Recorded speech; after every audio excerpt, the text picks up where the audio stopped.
1997, a sad silence settles over a traditional funeral. Japan had lost one of its greatest innovators, the so-called God of Toys. His former employer Nintendo had been so deeply shaped by him that many wonder how they will continue without him. But that is not to say his legacy was not complicated. His time in the company will be marked by conflict, rivalry, and downright internal sabotage. And yet, you can still see the spirit of his ideas on modern Nintendo. His name was Gunpei Yokoi, and this is his full story. It's the end of the 40s, and a certain young man called Hiroshi Yamauchi had just moved to Tokyo. He tells everyone he's here for university, but in reality, he's running away from the pressures of his family, who only seem to care about work and the family business. His plan was to stretch his university days as much as possible and live a careless life of hedonism and enjoyment. But it was not to be. Barely had he established himself in the new life when terrible news reaches him. His grandfather was dying. And his last wish was the worst thing that he could have come up with. Leave the company to Hiroshi.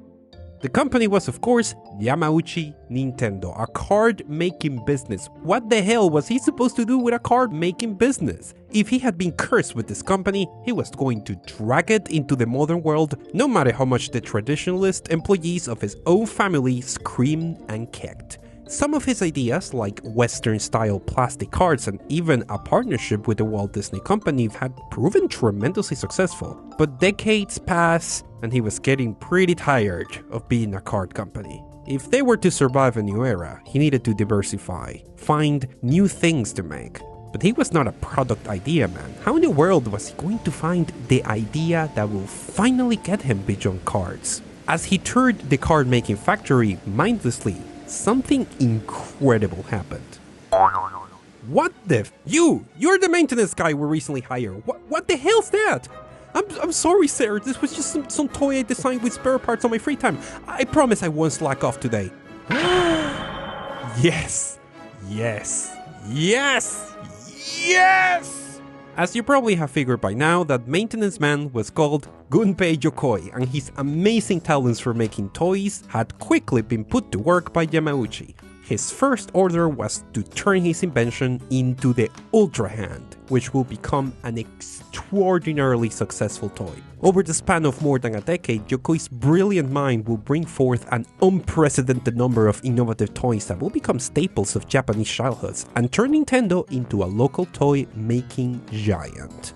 And even see them experimenting with electromechanical games for recreational parlors. But it all came crashing down abruptly.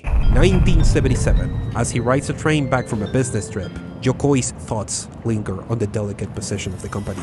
He needs an idea for a hit product, and he needs it soon. Japan was barely recovering from a catastrophic oil crisis that had wrecked the economy and nearly bankrupted Nintendo's game efforts and basically rebooted the entire global tech industry. And I seem never to be able not to talk about this oil crisis because I have mentioned it in a million videos. It is in the same train ride when Yokoi notices an extremely bored businessman punching random numbers on his pocket calculator to pass time. This is an often repeated origin story for Nintendo's games, but there's a lot that has been misunderstood from that story. From the extensive research done by gaming historian Florian Gorges in his History of Nintendo, what Yokoi thought of was some sort of analog toy, nothing at all like the calculator the man was holding.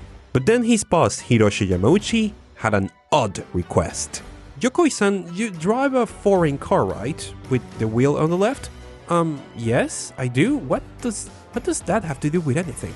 The driver of my foreign limousine is sick, and you're the only person in the company that can substitute him, so come on. What? I'm not your driver. Oh, okay. Boss, I was watching a bored salaryman playing with his calculator in the train, and I think I got an idea for a product. We should make a small calculator-like size toy for people traveling. Oh, this is my stop. Can you take it around, please? 1 week later. So, Yokoi, I want to introduce you to someone. This is my friend from Sharp Corporation to talk about your idea. My idea? What idea? Your idea of making toys for salarymen using calculator components. Calculator components? That's not what I meant. Wait. That could actually work. And just like that, over a series of coincidences and miscommunications, the idea of the portable electronic game came to be, with the calculator and tech company Sharp as the main technological partner in the project dubbed Microgame.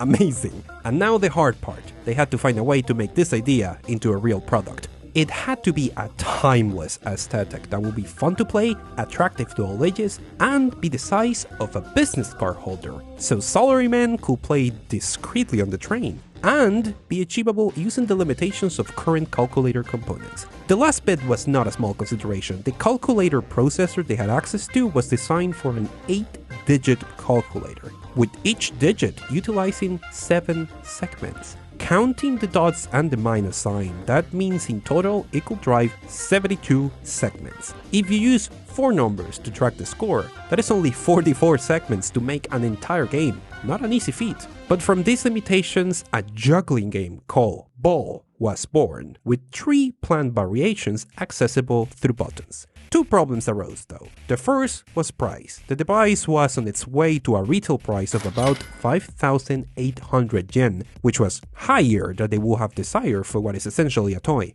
The second is that try as they might, Yokoi could not conceive of an alternate game mode for the third button. Eventually, he realized he could solve both problems with one solution. What if the third button turned the score counter into a clock? That way, it was no longer a slightly overpriced game, but a highly affordable digital watch. The microgame had become the Game & Watch. Now, the only thing standing in the way of the project was getting a full green light from Sharp. As Yokoi showed the prototype to the engineers at Sharp, they were less than enthusiastic.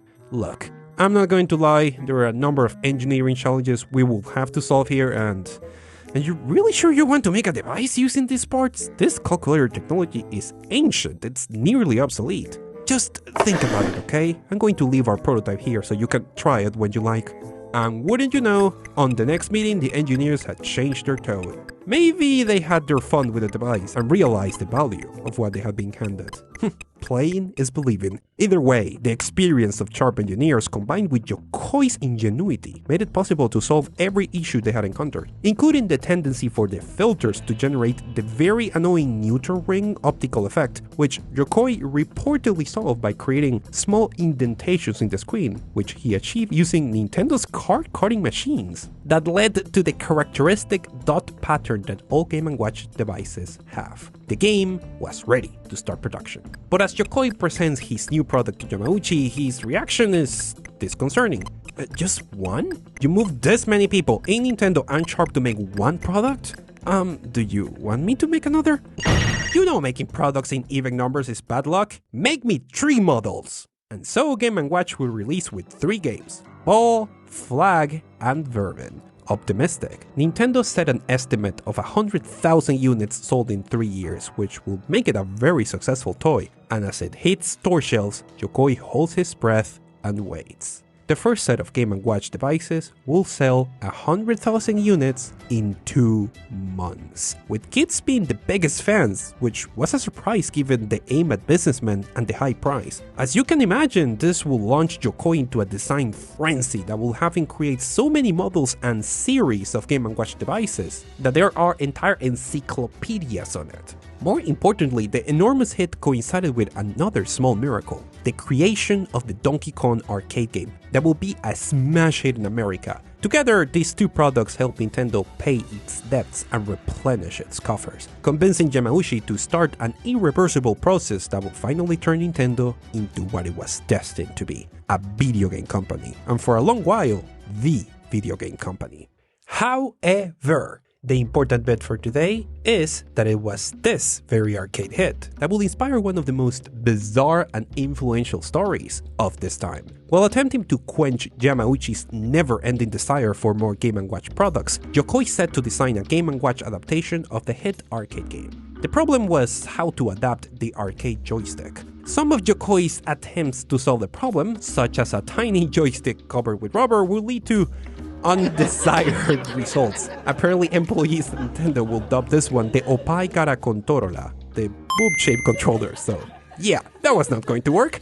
So he replaced it with 4 buttons, one for each direction. But since Yokoi was concerned that there was no tactile way to feel which direction you were going to, he added a hard plastic cross, and he invented the D-pad, quite possibly the most influential input method for games ever, eventually making it the standard for Nintendo consoles as well, but that is another video I already made. Funnily enough, he had no idea what he had just invented, to the point that when a Nintendo employee from the legal department asked him to sign the document to patent it, he said he was too busy and just to sign it himself. So it is the name of that legal assistant, Ichiro Shirai, the one that will appear in the patent to this day instead of Yokoi's. Wow. With hundreds of different products designed and millions in sales, it is fair to say Yokoi at the moment did not have time to precisely ponder on the mistake, and while other rising products will start challenging his position as the top dog of Nintendo, it will be his attempt at a next generation Game & Watch that will set him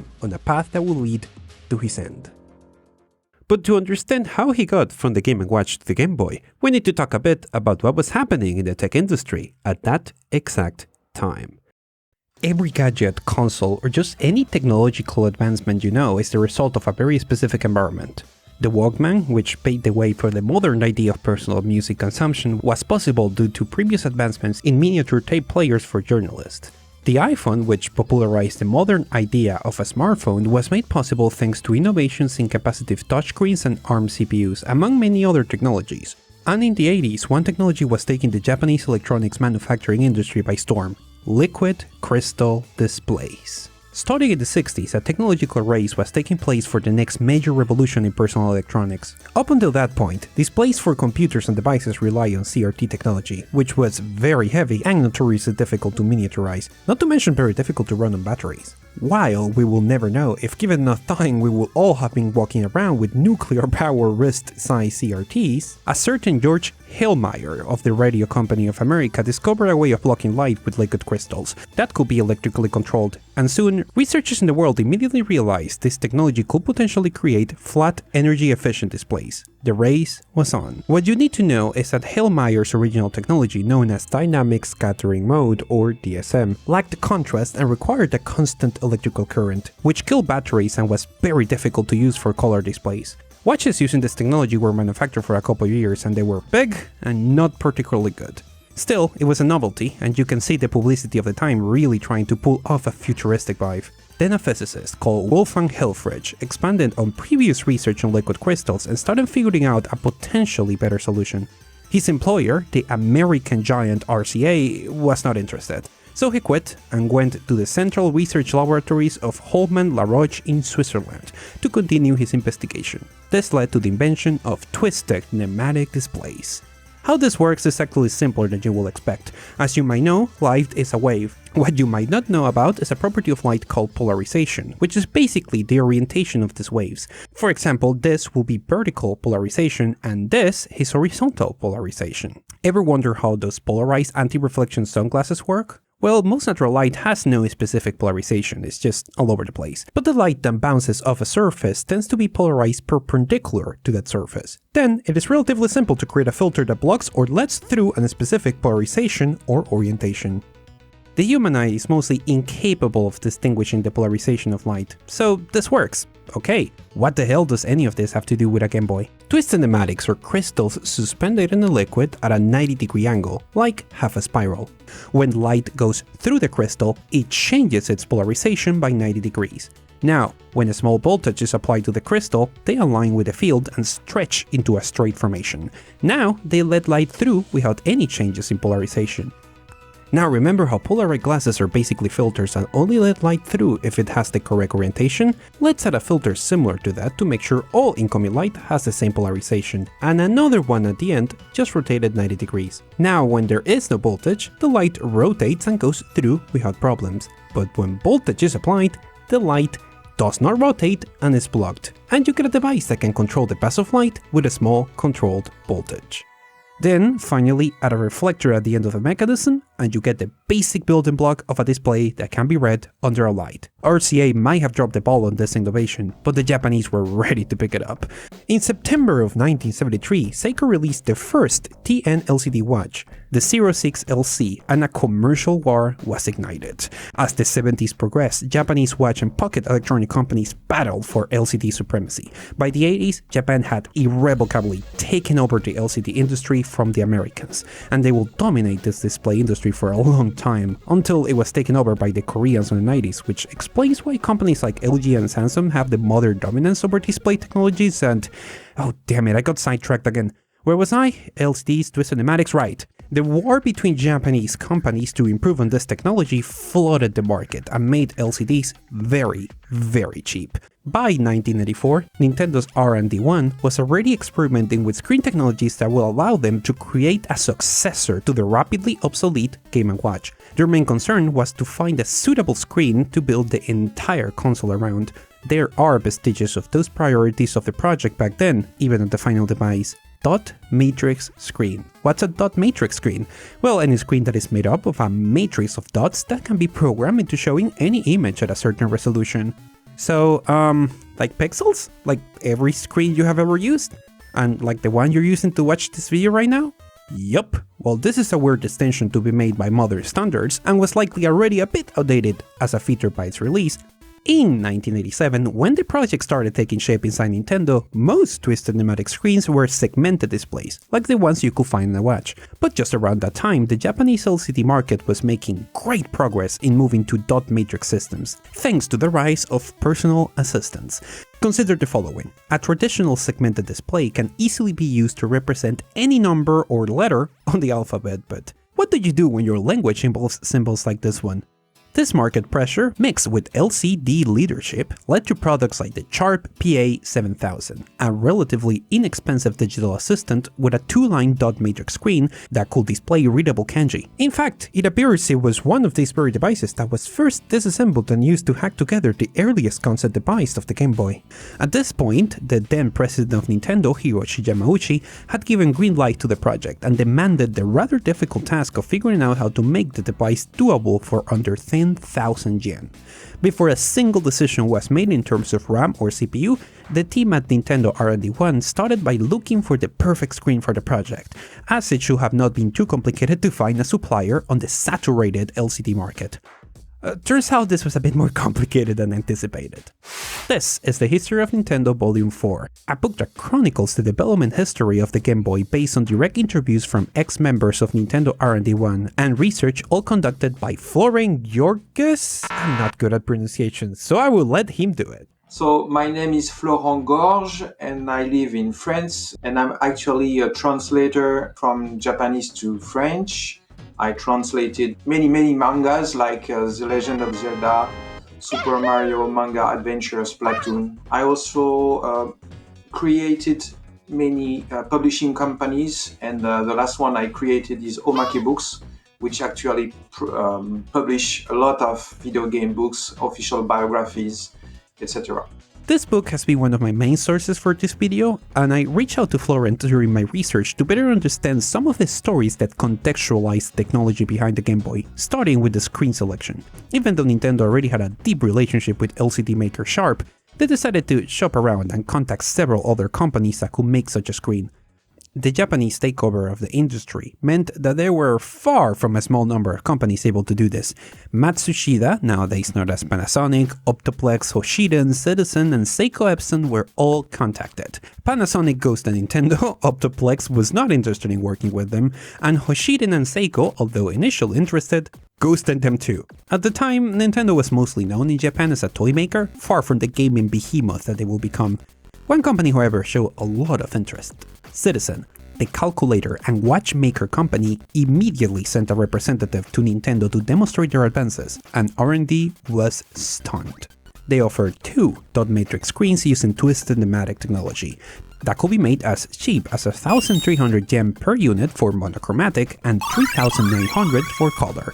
The decision was not difficult. The color screen was 3 times as expensive and used many times more energy. If they wanted a cheap handheld with usable battery life, it had to be a monochromatic screen. Considering Yokoi's famous philosophy of preferring cheaper, reliable technology that provided a better experience, the decision was not questioned. Sharp, which had worked with Nintendo for over 10 years at that point, could not match that, and after further negotiation, Citizen will be able to drop their price even further. After a visit of the general director of Citizen to the offices of Nintendo, it was all set. All that was missing was simply signing the contract. And that was it. The rest is history. Or was it? As a delegation from Citizen leaves, into the offices walks a surprise delegation from Sharp. They had an emergency meeting with President Yamauchi, and they were out for blood. No one that still lives, or is willing to talk, knows what happened at that meeting. What we know is that Yamauchi ordered Yokoi to cancel all arrangements with Citizen, and that the Game Boy screen will be made by Sharp. Was Sharp desperate not to lose its relationship with Nintendo? Did they promise a technology or prices that they could yet not achieve? The world might never know. However, there's a super interesting ending to this part of the story. Canceling arrangements with a business partner so late into the game. In corporate culture, this is considered a dick move. Now elevate that to the infamous Japanese business culture, and Yokoi could not find a way to tell Citizen the bad news. So he just got someone from his team, Yoshihiro Taki, one of the technical brains of the Game Boy project, to do it. Desperate, Taki came up with a plan. He twisted the truth a bit and made up a story where sure, Sharp will be the ones doing the screen for the Game Boy, but that a few months later they will start working on another handheld, this time using Citizen's expensive color LCD. Taki even went as far as creating a detailed document with the technical specifications and architecture of this color version of their handheld. Taki knew this project was not viable due to their high price and power usage of the screen, but he needed a way out. He delivered the document to Citizen with his apologies and told them to expect to hear back from Nintendo to get started on the project later on. And then he ghosted them and hoped they will take the hint. This is like a high school level breakup, Jesus Christ. A little over a year after the release of the Game Boy, Sega releases the Game Gear using a Citizen color screen. Taki of course buys one to disassemble it, and imagine his surprise when the device suspiciously matches a lot of the fake designs he had given to Citizen. His contacts at Citizen of course denied ever using any of that and simply claimed they had taken their product to Nintendo's Japanese rival after they were ghosted, so was Taki's knowingly flawed fake design actually one of the things that led to the Game Gear? Nintendo betraying a technological partner who bitterly decides to continue the project to compete with them out of pure spite. Where have I heard this before? The source of this story was Yoshihiro Taki himself, who told them to Florent during a lengthy set of interviews in Japan, and as Florent quite aptly puts it, Taki was not the type of person to make things up. And I had the chance to meet Mr. Taki. The first hour of our interviews, I was very surprised because he showed me a few notebooks and he told me, you see that? It's my professional diary. And I have written every day of my Nintendo works, every day of my career. I wrote down what I did on the day, what we decided, etc. Of course, it was Mr. Taki's point of view. It was his work. But there was so many incredible information from that time. He cannot lie about this. So this incredible Citizen and Sharp story is written down. And there is all the names of the people involved in this story inside. Of course, I could not reveal everything because there was some stories we can't share. Either way, let's get back on track. With the screen now being Sharp's problem to solve, R&D1 got busy coming up with the rest of the Game Boy's technology, which should have been a pretty smooth sailing. And of course, it wasn't. Back then, and for God knows how long, the different departments of Nintendo were competing pretty dramatically for the attention of the president. R&D1 managed the Game & Watch and now the Game Boy, and the newer R&D2 had hit gold with the Famicom and were currently working on the Super Famicom. And the bad blood between both departments ran deep. Mr. Yamauchi, Hiroshi Yamauchi, he was the kind of businessman who liked to make all his teams like rivals. Because if you become rival, you want to do better than your rival. And so everybody is, yes, fighting at each other. Yokoi did not approve of all the attention the Famicom was getting. He did not like that the younger leader of the department, Masayuki Uemura, had joined the company a lot after him. He created so many toys which helped Nintendo to survive when they faced a lot of big crises. So Mr. Yokoi was the star of Nintendo at that time. But after the success of Mr. Uemura, the Famicom became so big that Mr. Yokoi's R&D became just down the Uemura R&D department. When Mr. Okada got the idea of making a new Game & Watch, but not a Game & Watch, but a handheld Famicom, Mr. Yokoi did not agree with that. He didn't want to hear one word about Famicom. He did not like the direction Nintendo was taking, away from the fun and innovative simple toys he had loved to design, of which the Game & Watch was probably the most complex, towards Famicom-style game consoles that require more complicated technology and bigger game development efforts. Mr. Yokoi was very disappointed because Mr. Yokoi was absolutely not a specialist in electronic, but he was very strong in mechanic. And during 10 years, 15 years, Nintendo and Yokoi created a lot of mechanical toys. But after the success of the Famicom, it became high-tech technological inventions. His vision for the Game Boy were closer to a direct successor of the Game & Watch, a simpler device that could switch between different simple game cartridges. He even considered the idea of shipping games with cutouts to place on a screen, similar to what the Magnavox consoles had done during their time. It was a toy meant to last for a couple of seasons at best. However, this vision for the project was not exactly popular with everyone, and soon a rift will form on the Game Boy team. Satoru Okada was the second in command for R&D1, an engineer that had been brought in to assist with Yokoi's lack of computer electronic knowledge. He viewed the project as an opportunity to do, essentially, a pocket Famicom, a device able to deliver games as complex and deep as Nintendo's Star console, but in a portable format. For Yokoi, trying to make his project closer to the Famicom was an admission of defeat, and for months he fought to impose his vision of the project. He didn't want it to make a portable Famicom, because it means that if they create a handheld Famicom, it means that the Famicom is better. Okada's pure stubbornness prevailed. After a lot of shouting during a meeting, Yokoi gave up and allowed Okada to take the lead of the project. It is very difficult to imagine how different the Game Boy would have been if this had gone differently. Both men did agree on Yokoi's view regarding screen technology though. For the device to succeed, it had to be monochromatic, cheap, and use little power for usable battery life. Those who sided with Yokoi continued to work on the Game Boy screen, while those who sided with Okada continued to work on the CPU and general architecture of the device. The R&D's 2 Famicom had been such a success that Nintendo was caught off guard when other companies wanted to create games for it. So this time, they will make a platform easier for third parties to develop on. So it will make sense to also make it as similar to the Famicom as possible.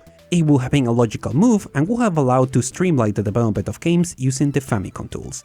And the NES came with a 6502. Super NES came with a 816, which is the 16-bit version of that same CPU. So obviously the Game Boy comes with a sharp LR35902. However, the internal rivalry stuck again. Uemura, the chief of R&D2, blocked Okada from being able to contact Raiko, the company that made the Famicom CPU. Raiko was currently busy working on the powerful 16-bit Super Famicom, and he will not risk them getting distracted over wasting resources on an outdated monochromatic handheld. So they once again went to Sharp and asked them if they could do the CPU as well. The result is the Sharp LR35902. The Famicom CPU was based on a MOS Technology 6502, the legendary chip that powered computers like the Apple II and the Commodore 64. And Raiko had at that moment the exclusive license for that chip in Japan. However, Sharp had been copying versions of the Zilog C80, the chip that powered popular computers like the ZX Spectrum to use on their pocket computers for years at that point. And so, the Game Boy CPU was based on it, with some extensions aimed at adding functionalities specifically required by games, or that will adapt better to the Game Boy's architecture. If you're interested in the small details of how this CPU is different from a full Zilog C80, I recommend this talk, which I will leave in the description down below. At this point, the project was pretty much set on moving ahead, but it was not long before disaster struck once again. To say that the Game Boy project was unpopular among Nintendo's staff outside of R&D1 was a huge understatement. The insistence on a cheap monochromatic screen was a tremendously controversial decision. Japan's LCD industry was quickly advancing towards color screens, and the idea of releasing a device that looked so outdated was seen by many as a mistake. The project, which was known internally as Dot Matrix Game, quickly gained other names. Damegeimu, or terrible game in Japanese, or the English word damages, a reference to the damage many believe the device will do to Nintendo. It all boiled down to an eventful meeting around 1988 when the official prototype was presented to Yamauchi. The result was catastrophic, apparently due to a single reason: viewing angles. Let's go back to twisted pneumatic screens for a second. A dot matrix screen is made up by hundreds of crystal arrangements like this in a pixel matrix. For these cheap screens, the technology was not quite there for addressing each pixel individually, but rather they will be connected to what is known as a passive matrix, when applying voltage to a pixel meant applying it to the pins of the corresponding row and column. The problem with this method is that there's a limit to how much voltage each pixel will see, determined by this formula. For 100 pixels, the voltage difference between on and off was barely over 10%, meaning that when the pixel is supposed to be off, it will see, for example, 1.9 volts, and when it's on, it will see 2.1 volts at best. How is this a problem? The more voltage you apply to a twisted pneumatic liquid crystal, the less light it lets through, and therefore the sharper the contrast. The sharper the contrast, the better the viewing angles. This is a graph representing how much a twisted liquid crystal rotates based on voltage, where this is how much the crystal twists as an angle and this is voltage. With such a small voltage difference, the rotation between on and off was very small, and the more pixels you had on screen, the worse the contrast got. And the contrast gets worse at an angle, so the worse the contrast, the worse the viewing angle. Yamauchi was so unimpressed at how difficult it was to find the correct angle for the screen to be visible that he called for the cancellation of the Game Boy project immediately. These were dark times in the history of Nintendo R&D1. According to Gunpei Yokoi's biography, the prospect of disappointing yet another business partner over another cancellation drew him to consider suicide. But according to interviews with Taki conducted by Florent, what drew him to this deep depression was the sense of betrayal. President Yamauchi's decision was way too sudden to be purely based on that demonstration. In Taki's view, certain unnamed people at Nintendo were using the Game Boy's internal unpopularity to sabotage the project, and undermine Yokoi as he was once a likely candidate for taking over the company once Yamauchi retired. Either way, the Game Boy project was officially cancelled over this viewing angle issue, and most people in R&D1 were reassigned to other projects. Some employees, including Yokoi and Taki, continued to work in secret, trying to find a way to save the Game Boy. The most accepted meaning of the word Nintendo is something along the lines of leave luck to heaven, as in work hard and leave luck to the gods. And a few weeks later, the heavens seemed ready for another miracle. Back in 1982, an improvement to the twisted pneumatic displays were invented, which has a fantastic name.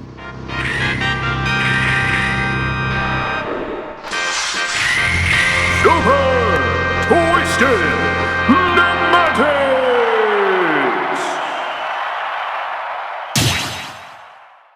Thanks to the improvements in the material, it was now possible to fabricate a similar system where, at rest, the crystals are twisted several times over.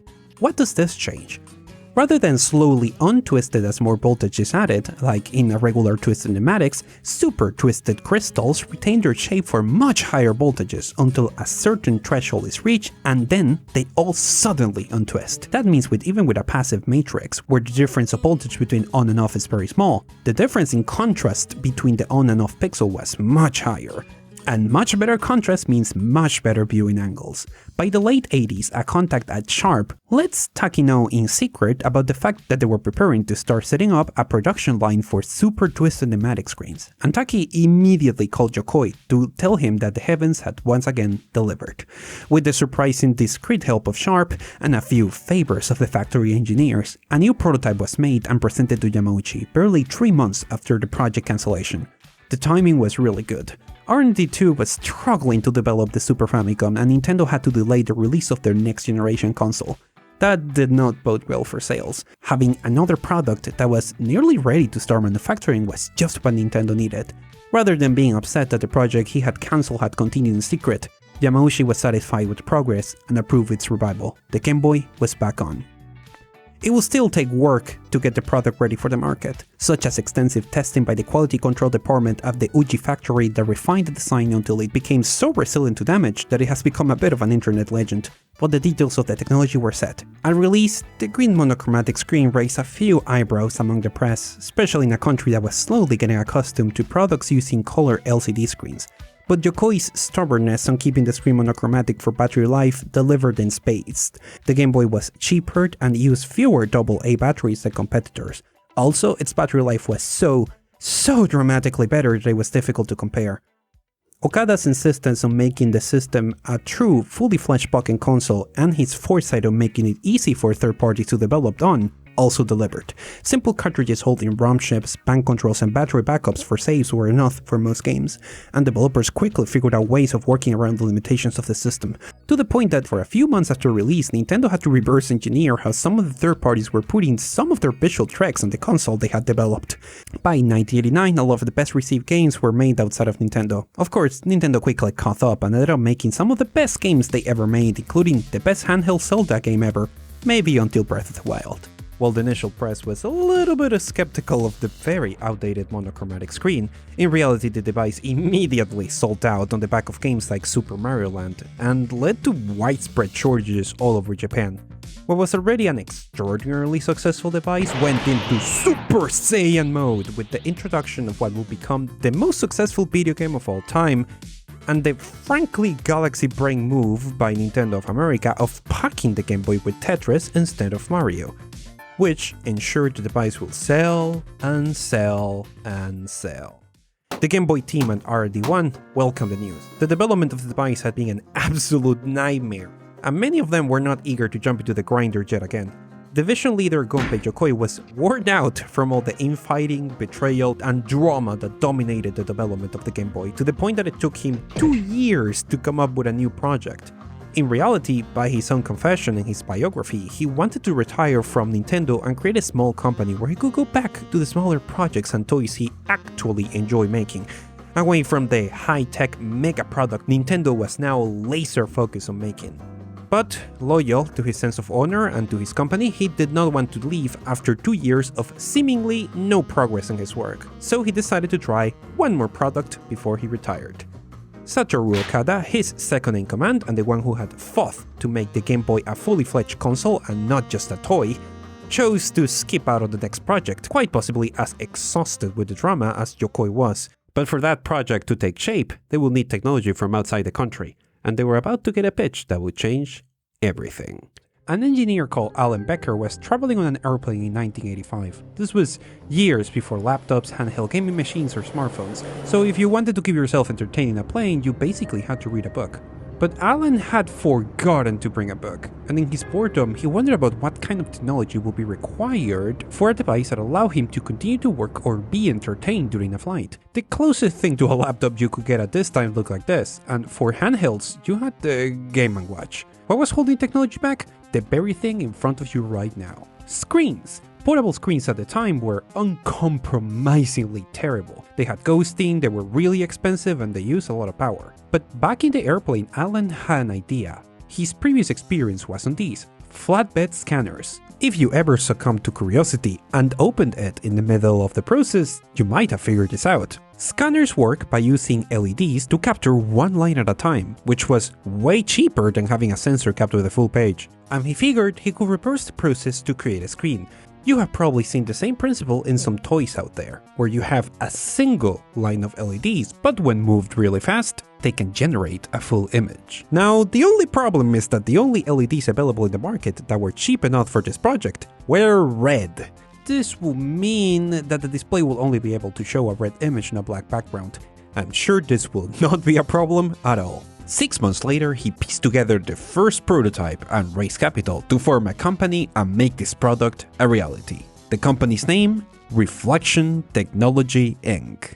And this is when we meet Steve Lipsy. Hired as Vice President of Sales and Marketing, he's now part of the team tasked on finding a problem for the solution they already had. And this will take him on quite an unexpected journey. Fall 1988, Computex Dealers Exhibition in Vegas. The tech press is buzzing and hailing the private eye as the future of computer displays. Companies left and right are reaching out to make inquiries about this must-see gadget, and nearly 100 developer kits are sold on the show. But it was all for nothing. No one could figure out how to work around its limitations. No practical use ever materialized. Wow, a headset device that is meant to give something like a heads-up display that creates a lot of hype but never materializes into a product. Why does that sound so familiar? So with the idea dead in the water, it was time for the marketing team to find a new idea. And they will find inspiration in another trend that was sweeping tech media at the time.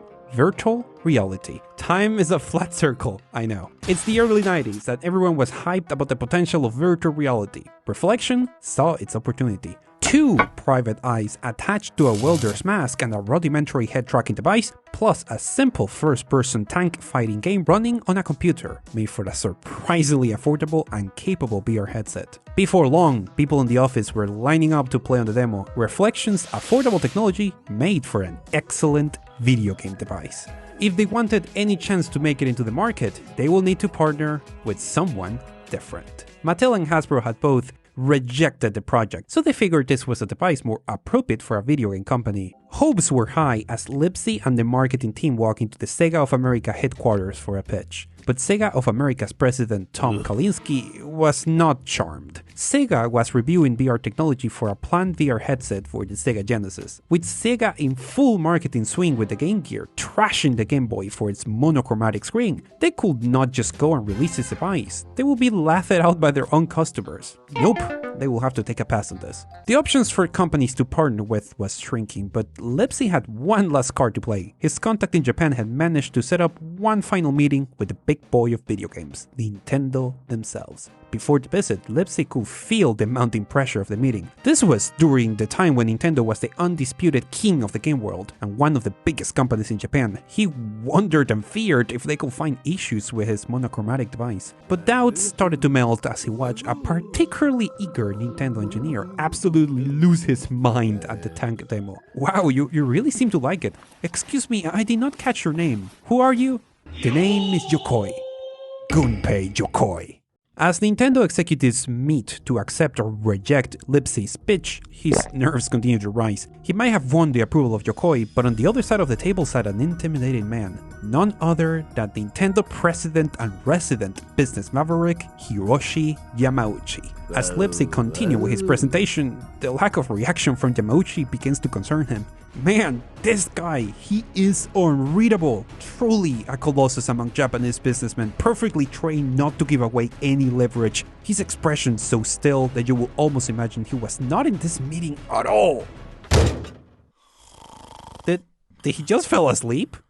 Well, the president of the company falling asleep in the middle of a presentation seemed like a pretty big red flag. It seemed that Yamauchi had long decided to leave this in the hands of his subordinates, and give Yokoi, who had so far not delivered a bad product, whatever he wanted. Or maybe he was just bored it out of his mind. Yamauchi's actions are often confusing to understand. After the meeting, Nintendo paid $10 million in advance royalties, bought a minority stake in Reflection Technologies, and bought the exclusive license for this technology in video games. Yokoi had been given the go-ahead to create his last hit product. His vision was of a wearable standalone headset running an efficient, low-wattage 32-bit RISC processor that would allow players to immerse themselves completely in games, all wrapped up in a catchy name, the Virtual Boy. The portability of a Game Boy with virtual reality capabilities, a concept that sounds shockingly familiar. While Yokoi's philosophy was usually one of reusing well-understood technology to great effect, this time he had given himself some room to dream of the future. But soon enough, the limitations of the present came back to haunt him. Nowadays, wireless always online gadgets attached to every part of our bodies are a fact of life, but back in the mid-90s there was serious concerns about the effects of radio frequency radiation on the body, and Nintendo engineers were concerned about selling a device chock full of radiation-emitting chips on kids' heads. Deciding to play it safe, a metal plate was added on top of the CPU to block all radiation, but this made the device so heavy that it was difficult to strap to the head. Maybe they should have just wrapped their heads in tinfoil, clearly. Untethered, Yokoi came up with a shoulder device that will allow the heavier headset. But this idea stirs something deep in Nintendo's offices and awoke an ancient evil from the darkness. Nintendo's legal department. You see, Japan was about to introduce a law that will make companies very liable for accidents that could happen because of a product. On one hand, experts hired by Nintendo had determined that the 3D technology was harmless to the eye, except in the very specific case of young children if the lenses had any significant vertical misalignment. While vertical misalignments on this rigid device was nearly impossible, the legal team panicked at the idea of Nintendo being liable for any damage and advised towards covering the manuals with warnings and disclaimers of the potential dangers of the device, and went as far as to enforce a 15-minute timer that constantly reminded users to take a break. But the worst part was the mere idea of a kid walking around with one of these devices completely blind to the world. It was terrifying. What if a kid will fall down the stairs while walking? Can you imagine the headlines, the lawsuits? Somebody please think of the children! This will not do. Guided by the legal department, the device lost its wearable qualities and became a device mounted on a stand. All vestiges of the original virtual reality design lost.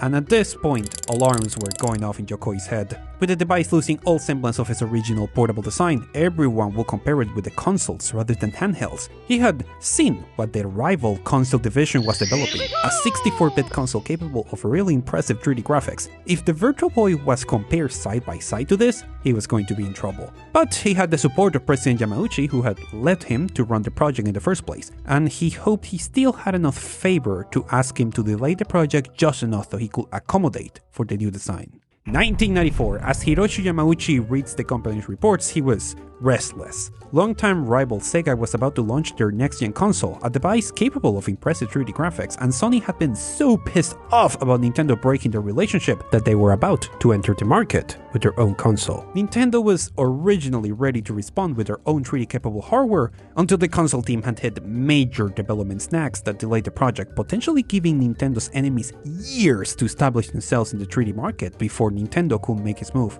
He needed something, anything that Nintendo could market quickly to at least hold some place in the 3D market. Excuse me, Yamauchi-san! Huh, so that's how that feels. Sir, I have come to talk about the Virtual Boy's release date. Yokoi, you genius! I need you to release that 3D-capable console immediately! Immediately? But I wanted to redesign the hardware. I haven't even talked to Miyamoto about games.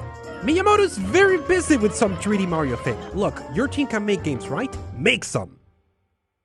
As the Virtual Boy was finally shown to the public at the 1994 Shoshinkai Software Exhibition in Harumi, Japan, the public was confused. Just as Yokoi had feared, the project had deviated so far from its original intention that the name Virtual Boy was more confusing than exciting, as reporters wondered why this was being passed as a virtual reality device. The rush game lineup and particularly the high price in the ballpark of more exciting 3D consoles meant that the device was set for a rough launch. Still, given Nintendo's game design reputation, some wonder if, given enough time, hit games will materialize for the system. But all hope vanished when the device manuals, filled with the warnings that the legal department had required, leaked to the press, which quickly created a narrative about this device being something that will destroy a player's eyes. 5 months after release, the platform was officially discontinued in Japan, and Nintendo quickly tried to move on to the Nintendo 64 and forget the Virtual Boy ever happened. In fact, if it weren't for the brilliant journalistic work of people like Benji Edwards at Fast Company, most of these details would be lost to history, as it remains the worst commercial failure of all Nintendo platforms. Yokoi's retirement will have to wait. He was burned from the experience and will have to try again to make one last product. If Yokoi did not want to leave Nintendo after 2 years of no new products, living in the middle of his worst failure was even worse, especially considering the generalized nervousness inside Nintendo at the time. The Super Famicom from his rival Uemura had been a success, but had not quite lived up to the astronomical sales of the original Famicom, and his team was really struggling to develop the follow-up, the Nintendo 64, which left Nintendo with a pretty dangerous gap on its release schedule.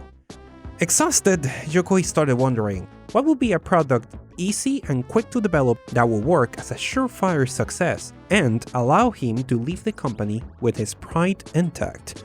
As Yokoi wondered where his easy ticket out of Nintendo might be, a seemingly unrelated conversation with a friend during 1995 brought some unexpected inspiration. Something interesting was happening in Japan in the 90s, and I just do not mean whatever the commercial makers were drinking. Their advances in portable electronics were ushering a golden era of mobile phones years before the rest of the world. Yokoi noticed that his friend had bought a mobile phone, which was odd because his friend had long resisted the idea of getting such a device. The friend explained that he had been avoiding phones because he found them bulky and uncomfortable, but that during the last years, affordable phones had finally become small enough that they could fit in the palm of his hand. And there it was, the insight he so desperately needed, the simple idea that will allow him to finally retire. He will make the Game Boy again, but smaller. A Game Boy that could fit in a shirt pocket. This is the Game Boy Pocket. Compared to the chaos of developing the original bulky Game Boy, the Game Boy Pocket was easy. The general insides of the device could only need a light redo, and only one major change will be needed to make the device dramatically smaller. As the thing that occupied the most space on the original Game Boy was actually the batteries. When I first noticed this, I spent way too long doing some major research trying to figure out how was this achieved. After all, the whole freaking point of the original Game Boy was to prioritize battery life, so they must have done some pretty crazy power optimization on this device to cut battery requirements this dramatically. Was it a new CPU, more efficient memory, a more efficient RAM? Nope, not at all. As usual, the answer was staring at me right along. The disposable AA and AAA batteries we all know and maybe love had been in circulation since 1907. Wow, okay, yeah, I was very surprised too. These batteries were not good. The materials were not particularly energy dense, and as the zinc was used up, it tended to break and leak very easily. It was a mess. Luckily, in 1950, a Canadian chemical engineer called Lewis Urey was working on a replacement to this ancient design that much improved the chemical reaction and added an alkaline dielectric. All in all, its energy storage was 2 times larger or even more than previous batteries at the time, and came to be known simply as alkaline batteries. Urey had to work for decades to improve its design, as people in his company didn't quite believe this will be a success at all, but by the 80s, Lewis finally nailed a design for the batteries that his company commercialized, and it became so successful that nowadays it is difficult to find disposable batteries that are not alkaline. By the way, that company Urey invented this for, the one that didn't quite believe this project would actually be that impactful, it's called Energizer. You might have heard of them. Alkaline batteries quickly took over the entire disposable battery industry, and it was truly a revolution. Suddenly, the most popular AA batteries in every store from the US to Japan lasted 3 times as long, and most commercials at the time really wanted you to know that. Maybe it was not just Japan, maybe the entire advertisement industry was going through a phase at the time. Thanks to Energizer and its batteries, the original Game Boy rose to a dramatic 30 hours of battery life, way past the targets of what R&D1 intended. So even using 2 batteries instead of 4 and a smaller, lower capacity AAA batteries, the newer Game Boy could significantly be smaller and still have more than 10 hours of battery life. And so R&D1 figured, why not use a bit of that power to improve some of the most controversial aspects of the original Game Boy. Back in 1957, engineers at RCA were trying to figure out a way to add tiny transparent transistors to a panel of glass to be able to directly apply voltage to each pixel to bypass this problem. A method known as active matrix. Transistors, on the most basic level, can act as electronically controlled switches, which gives each pixel its own control mechanism. The theory was solid, but in practice they were very difficult to manufacture in scale. And it was not until the development of a material known as amorphous silicon in the University of Dundee in Scotland that the Japanese display industry went, and started doing research that will make thin film transistors into an extremely popular but expensive technology for consumer products. By the time the 90s rolled around, the technology had matured so much that Sharp could supply Nintendo with TFT screens at acceptable lower prices, and only with a modest increase in power consumption, which was easily compensated by the change to alkaline batteries. The new screen was combined with improvements to the plexiglass used to protect the screen, which changed to a new material that was equally resistant while being more transparent and light. R&D1 engineers felt confident enough that they could meet battery life targets while still selling a much smaller and better device. The only question left was if the device will succeed at the level necessary for Yokoi to happily retire with a win. This was not an insignificant concern. The original Game Boy was already relatively technologically weak at release, and the industry has started the process of moving towards the exciting world of 3D gaming.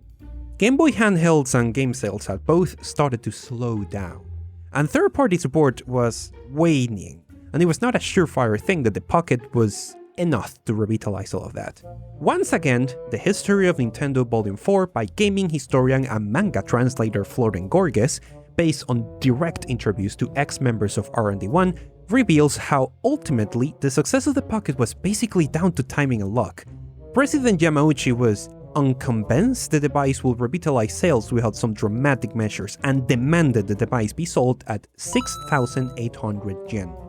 Considering this was nearly half the target price of the original Game Boy, this put some unexpected pressure on what was supposed to be a fairly easy project, and led to some intense debates inside the team as to what functions to cut to achieve this.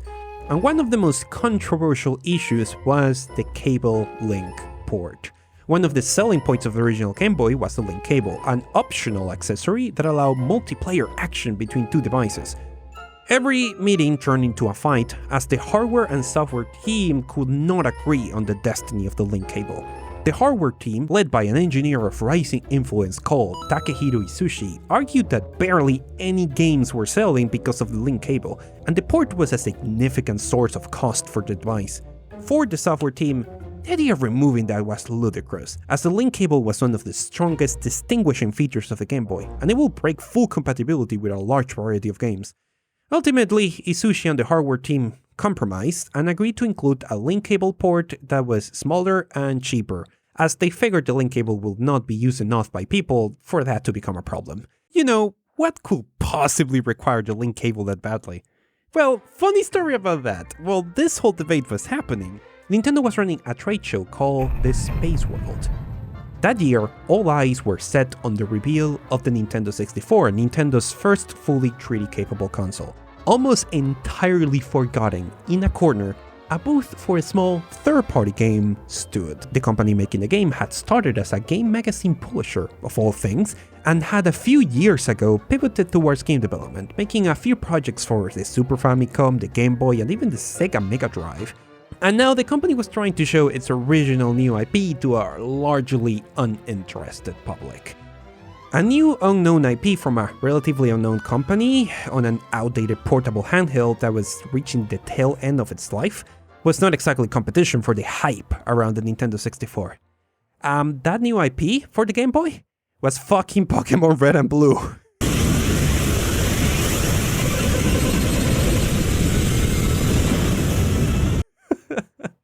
If you weren't alive or active in video game circles in the 90s, it is difficult to correctly express just how popular Pokemon was.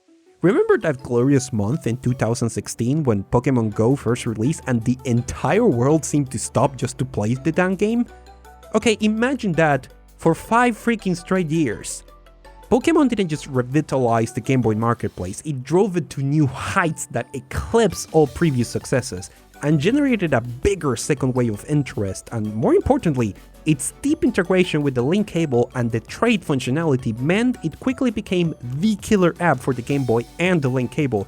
With Pokemon releasing a few months before the Game Boy Pocket, its success largely and instantly made the Game Boy Pocket the hottest product coming from Nintendo that generation, and it gave the software team and R&D1 much reason to gloat at the hardware team that nearly took the cable link port out. In fact, on the interviews conducted by Florent, Isushi mentions that to this day, every time he crosses paths with Satoshi Tajiri, the director of the Pokemon games, he recalls how much he fought to remove the link cable port and experiences a significant amount of past cringe. Nevertheless, the Game Boy Pocket was a huge success that conditioned Nintendo to release mid-life versions of their handhelds for the rest of freaking eternity, and it was the success Gunpei Yokoi desperately needed and waited for. Barely weeks after the release of the Pocket, Yokoi handed his resignation to President Yamauchi, and no amount of effort from the president could change his mind. Yokoi's resignation caused some mixed reactions within the company. Some, like Yoshihiro Taki, the very same engineer that had the difficult task of ghosting Citizen and might have accidentally contributed to the design of the Game Gear, left Nintendo with Yokoi to form Kotolab, a small company where they could work on smaller toys and have more control over their projects. For others like Satoru Okada, who had ruined his friendship with Yokoi to make the Game Boy closer to a Pocket Famicom, and Masayuki Uemura, the leader of the rival Famicom division, it was a bit of a relief. It was obvious that Yokoi was uncomfortable with Nintendo as a gaming company and that he did not feel at ease playing the internal game of politics that was necessary to get projects done inside the company. Sadly, the story of Yokoi does not get the happy ending he wanted or deserved. A bit over a year after leaving Nintendo and founding Kotolab, Yokoi had a tragic traffic accident and passed away, leaving the reins of all the projects at Koto to Taki, who had so loyally followed him from Nintendo. Outside of Japan, we often know Yokoi as the father of the Game Boy, a title that might obscure too much of the enormous contributions of others like Okada, who led the vision of what the Game Boy could actually be. But in Japan, Yokoi is known by a title that maybe he will have appreciated a bit more: the God of Toys, a reference to the many, many inventions through which he contributed to the childhood of millions. Back at Nintendo, the direction of R&D1 was laid in the hands of the director of hardware, Isushi, the very same guy who had almost got the link cable removed. And while he was shocked by Yokoi's death, the team continued working. The improvements in battery life using alkaline batteries were so good, they realized that they could, using more modern screens, go back to using AA batteries and conceivably include a backlight to play without the need of an external light. To everyone inside R&D1, this will have been the last and definite iteration of the Game Boy, the perfect distillation of the 8-bit handheld before moving on to a better technology. So if this is the first time you hear about the Game Boy Light, you might be thinking to yourself, what? The definite version of the Game Boy? How have I never heard of this? And oh my god, why is it so expensive? Well, the answer has to do with what Yokoi was doing before dying at Koto Laboratory. Even before Yokoi's departure, several people in R&D1 had started working on what they called Project Atlantis, a new generation Game Boy that will replace the obsolete 8-bit CPU by a 32-bit ARM CPU and finally add the one thing the original device had been so criticized for, a color screen. With such improvements, the Atlantis will not only match a Super Famicom in power, but possibly exceed it in a handheld format. It will be better than a Game Boy. It will be a Game Boy, but more advanced. As the Game Boy Light project wrapped up, everyone was eager to move on to Atlantis, but they were all of them deceived, for another handheld was made. Deep in the lands of Kyoto, in the fires of Koto Laboratory. Before dying, the Game Master Yokoi had started forging a master handheld, and into this handheld he poured his knowledge, his philosophy, and his will to entertain all life. One handheld to rule them all. Was that a bit too much? It is 1998 and President of Nintendo Hiroshi Yamauchi was feeling a bit nervous. The initial sales of the Nintendo 64 in Japan had been disappointing. His corporate stunt with Sony during the development of the disc drive for the Super Famicom, a story that maybe you have heard about, but that maybe deserves its own video as well, had backfired catastrophically, and now Sony had joined the console race with the PlayStation, which was already showing signs of being a true issue for Nintendo. Still, the company was not in any danger. Their grasp on the handheld market with the Game Boy was still absolute. Sega and many others had tried competing with Nintendo there and failed terribly for the same two reasons. No other company had the unique combination of recognizable IPs that Nintendo had, plus a collecting frenzy franchise like Pokemon, plus the vision to understand that the handheld market was won not by bleeding-edge technology, but with Yokoi's philosophy of low cost and battery life. And then Yamauchi received a courtesy call by none other than Bandai. It was an old Japanese custom to inform your business partners when you were about to make a move that will affect your relationship with them. And Bandai had been a powerful ally of the Game Boy. But the news they were bringing was basically the worst thing Yamauchi could have possibly expected. Bandai was working on a handheld to compete with the Game Boy. Okay, so Bandai did not have Mario or Zelda, but they had exclusive rights for Dragon Ball, One Piece, and pretty much every major action anime name in Japan at the time. Oh, but they did not have Pokemon, right? They had no franchise that could possibly compete with... Oh no.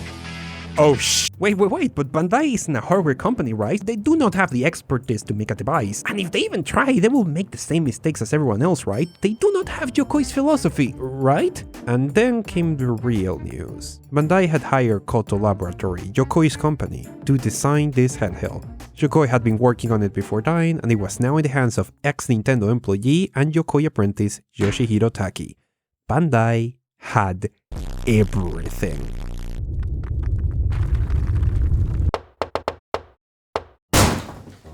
We need a Game Boy with a color screen. Now! Yamauchi-san, yes, Project Atlantis is going into full swing, and we are almost done with Game Boy Light. We just need a couple of years. You have 10 months. Getting Project Atlantis to product in a year was impossible. The project was too early in development, and only a very simple project could get to market quick enough to beat Bandai. So, once again, and against the wishes of R&D1, they did some minimal changes to the Game Boy Light and created the Game Boy Color. To say the Game Boy Color from a technological perspective is little more than a revision is not a tremendous exaggeration. Time constraints meant that big improvements had to be axed, instead opting for a bigger memory pool to accommodate for the color sprites, a faster clock on the CPU in the hopes that it will be enough to at least make the console attractive enough until Project Atlantis could be commercialized. Most of these stories come from the final chapters of the History of Nintendo Volume 4 by gaming historian Floren Gorges that goes into way more detail on the way different people struggle with their ultra-tight deadline. For example, the physical design of the device had to be conditioned to the ultra-fast development cycle, and lead designer Kenichi Sugino had to abandon the idea of a full redesign and instead focus on some curious, smaller detail, which I will explain on the Nebula companion for this video. The biggest change, obviously, was the screen. Lucky for R&D1, they had been doing a lot of experiments on current color screen technology for Atlantis, and they could use those to retrofit the Game Boy Color. So, how does a liquid crystal display work with different colors? If you have watched my previous video on the original Game Boy, you might remember the basic mechanics of liquid crystals that they use to let through or block light for each individual black and white pixel. Put a Game Boy Color under a microscope and you will notice how each individual pixels is now divided into 3 subpixels, each one for a primary color. For cheaper and older LCDs, this was simply achieved by adding a color filter somewhere around the mechanism so that the light coming from each subpixel is as close to the primary color as possible. Now, this technique comes with several challenges in terms of power consumption. For starters, having to draw essentially 3 times as many pixels means 3 times as much power. Furthermore, some light is lost when you pass through the color filter. If the loss is too high, the mechanism might necessitate a strong backlight at all times, which even more dramatically increases the power consumption. Add all of this up, and you can see why devices like the Game Gear had such terrible battery life. However, by the time Nintendo was researching Project Atlantis, their screen supplier Sharp had made a lot of progress in manufacturing cheap reflective color LCDs. For those screens, an improved filter that minimizes light loss is placed right before the reflector, and a color dyed is added to the liquid crystal itself. All in all, around 50% of the light makes it through the circuit, which allows the device to operate without a backlight for prolonged battery life. Removing the backlight of the Game Boy Light's design was more than enough to compensate for the increased consumption of the subpixel, and so the device was deemed sufficient for 2 alkaline AA batteries. This pressure to release the Game Boy Color instead of a new generation device caused some major lack of interest in the device, at least within Nintendo.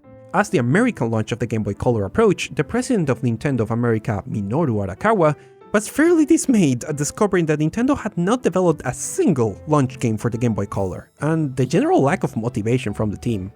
After a lot of effort, he managed to convince the team to try out and port the original Super Mario Bros. For the Famicom, which was a project that could be finished in a few months.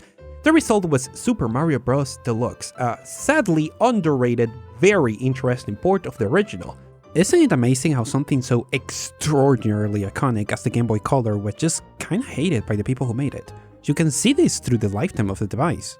Consider the following: if you look at a list of the best-selling monochromatic Game Boy games, you see the trend that has characterized pretty much every Nintendo console, where the best-selling games are the result of efforts of their own internal software teams.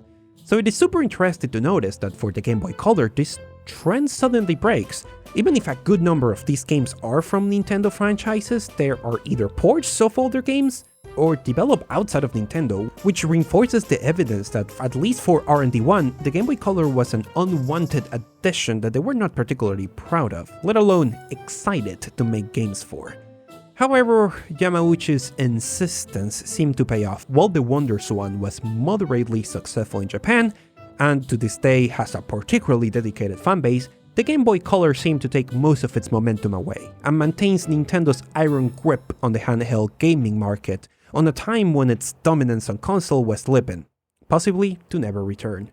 Sadly, with the Game Boy Color releasing barely months after the Game Boy Light, what the team believed was going to be the definite version of the handheld was cannibalized by the Color, and therefore never made enough numbers to be commercialized outside of Japan, making it extraordinarily rare and expensive to acquire. For me, the Game Boy Color teaches us a simple lesson. No matter how well made a product is, a lot of its decisions often came down to impulse personal drama, and no matter how iconic it became, its creators might not be super proud of it. And so, we have finished the story of the Yokoi saga. Well, sort of. There are a lot of side stories that happened while this was going on, such as how one of the artists from Yokoi's team channeled the office clown to create the character for Game & Watch, or how Yokoi's departure triggered a personal vendetta from a legendary game music composer that would lead to the creation of the Game Boy camera. And all of these side stories are in a separate companion series I call Side Quest, and those can only be found exclusively on Nebula, a streaming service made for creators by creators. And the main thing that is empowering me to spend so much time on the stories, you can sign up to Nebula directly, but the neat part is that we have a bundle with another streaming service called Curiosity Stream, which is like the place for professional documentaries, and if you sign up for them with the link in the description, you also get Nebula for free. Plus a discount on annual plans, so you can end up paying like $1 a month for both services, and you get to watch all the extra content for this saga, and I get to make more. So, thank you.